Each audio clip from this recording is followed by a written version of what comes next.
Maintenant, je vais montrer des modèles classiques pour les champs de Markov conditionnels. On va remarquer que pour ces modèles classiques, la plus grande variance est plutôt pour les termes contextuels qui dépendent des clics, donc VC.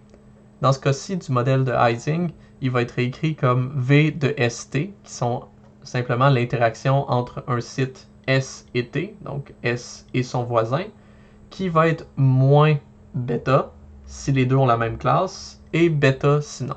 Donc comme l'objectif est de minimiser cette énergie, donc on va être un peu récompensé si les deux classes sont la même, donc si ST a la même valeur, alors qu'on va être puni si les classes ne sont pas les mêmes. Donc on peut voir que bêta ici est un terme qu'on peut ajuster, donc c'est un peu la force de régularisation ou le terme de poids pour nos voisins. Donc si on prend une image qui est une image de bruit, donc totalement aléatoire, dans ce cas-ci entre 0 et 255, on peut remarquer que si on a deux classes et qu'on met le bêta égale 0, donc on ne met pas de poids sur le terme contextuel, la classe en vert et noir ne dépend que de l'entrée, donc que du terme d'attache aux données. Par contre, si on augmente cette constante bêta, on peut ajuster le poids d'interdépendance des voisins, donc augmenter la régularisation de notre image. Donc on peut voir ici qu'on commence à avoir des motifs de voisins qui sont plus rassemblés. Et ici, on commence à vraiment dépendre beaucoup des voisins par rapport à dépendre de la tâche aux données.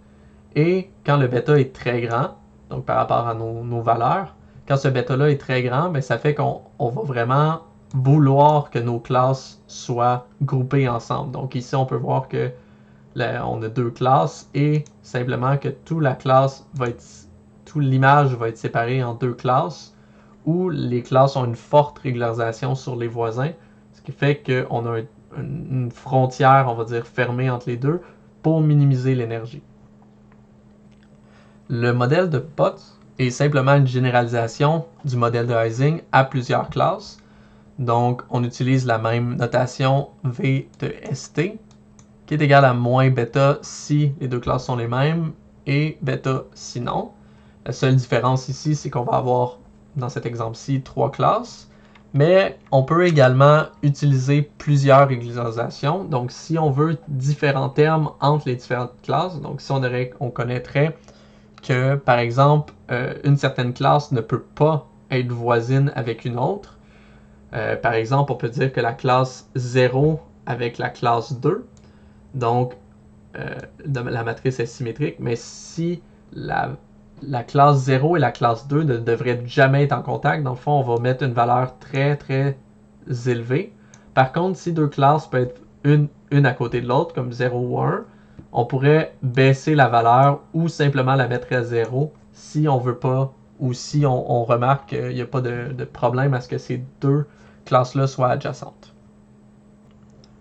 Voici un autre modèle classique de Markov Random Field qui est utilisé, ou que je n'irai pas dans les détails, le modèle markovien gaussien, qui décrit la cible comme une autre image entre 0 et 255. Donc l'image cible est une autre image en niveau de gris. Et l'objectif est de minimiser l'équation avec encore un terme contextuel de régularisation où on minimise la distance entre notre site et son voisin, et ses voisins, parce qu'on somme sur tous les voisins, et le terme contextuel qui est la distance entre le site et la valeur observée. Donc on peut voir ici comme une certaine distance euclidienne entre l'intensité en entrée, et ici un terme de distance euclidienne entre chacun des voisins, et on va donner deux pondérations différentes à ce terme d'attache aux données au terme contextuel. Il y a d'autres fonctions de pondération qui ont également été utilisées où au lieu d'utiliser par exemple la distance euclidienne au carré, on va utiliser simplement une fonction de pondération qui est générale par rapport à cette distance-là. Voici un exemple qui est souvent utilisé pour ce modèle.